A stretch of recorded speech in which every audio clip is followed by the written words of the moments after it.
బడ్జెట్లో తెలంగాణ గుండెకాయ హైదరాబాద్ నగరాభివృద్ధికి ప్రభుత్వం అత్యంత ప్రాధాన్యతనిచ్చింది. ఎన్నడూ లేని విధంగా ఈ బడ్జెట్లో భారీగా నిధులు కేటాయించింది.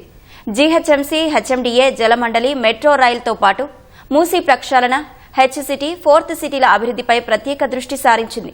మూసీ రివర్ ఫ్రంట్తో పాటు హెచ్సిటీ నగరవాసుల దాహార్తి తీర్చేందుకు సుంకిశాల నీటి తరలింపునకు ప్రభుత్వం బడ్జెట్లో గణనీయంగా నిధులు కేటాయించింది. ఉస్మానియా ఆసుపత్రి నిర్మాణానికి కూడా భారీగా నిధులను బడ్జెట్లో పొందుపరిచారు.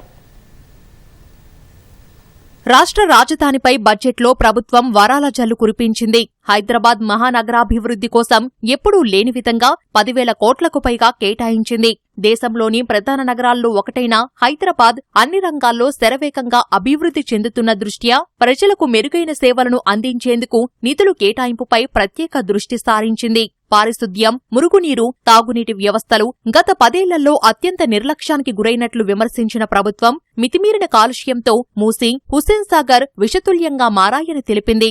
అలాగే మురుగునీటి కాలువ నిర్వహణ లోపంతో చినుకుపడితే నగరం జలమయమై ప్రజాజీవనం అస్తవ్యస్తంగా మారే పరిస్థితి ఎదురైందని, దూరదృష్టి లేని ప్రణాళికలు, ఇబ్బడి ముబ్బడిగా అక్రమ నిర్మాణాలపై దృష్టి సారించకపోవడంతో నగరాభివృద్ధి కుంటుపడిందని ఆరోపించింది. ఈ క్రమంలో హైదరాబాద్ నగరాభివృద్ధికి తమ ప్రభుత్వం ఎన్నడూ లేని విధంగా ప్రాధాన్యత ఇస్తూ నిధులు కేటాయిస్తున్నట్లు ప్రకటించింది. ప్రజలకు మరింత మెరుగైన సేవలు అందించేందుకు జీహెచ్ఎంసీ పరిధిలో మౌలిక వసతుల కల్పనకు 2,065 కోట్లు, హెచ్ఎండీఏకు 700 కోట్లు, తాగునీరు, మురుగునీటి వ్యవస్థను మెరుగుపరచడానికి జలమండలికి 3,050 కోట్లను ఈ బడ్జెట్లో ప్రతిపాదించింది. అలాగే ప్రభుత్వ ఆస్తులు, భూముల పరిరక్షణతో పాటు విపత్తుల నిర్వహణ కోసం ఏర్పాటు చేసిన హైడ్రాకు కూడా ప్రత్యేకంగా 218 కోట్ల రూపాయలు కేటాయించింది. మెట్రో రైల్ 2వ దశ విస్తరణలో భాగంగా ఎయిర్పోర్ట్ వరకు మెట్రో విస్తరణకు 100 కోట్లు, హైదరాబాద్ మెట్రో రైల్ ప్రాజెక్టుకు 500 కోట్లు, ఓల్డ్ సిటీలో మెట్రో విస్తరణకు 500 కోట్లు, మల్టీమోడల్ సబర్బన్ రైలు ట్రాన్స్పోర్ట్ సిస్టమ్ కోసం 50 కోట్లతో పాటు ఔటర్ రింగ్ రోడ్డు అభివృద్ధి కోసం 200 కోట్ల రూపాయలు నిధులను కేటాయించింది. మూసీనది ప్రక్షాళనకు తమ ప్రభుత్వం అత్యంత ప్రాధాన్యత ఇస్తుందని పదే పదే చెబుతున్న ప్రభుత్వం ఈసారి బడ్జెట్లో Musi river front development project కోసం 1,500 కోట్ల రూపాయలు కేటాయించింది. ఆ నిధులతో మూసీ నదీ తీర ప్రాంత పర్యావరణ వ్యవస్థను పునరుద్ధరిస్తామని ప్రభుత్వం భావిస్తోంది.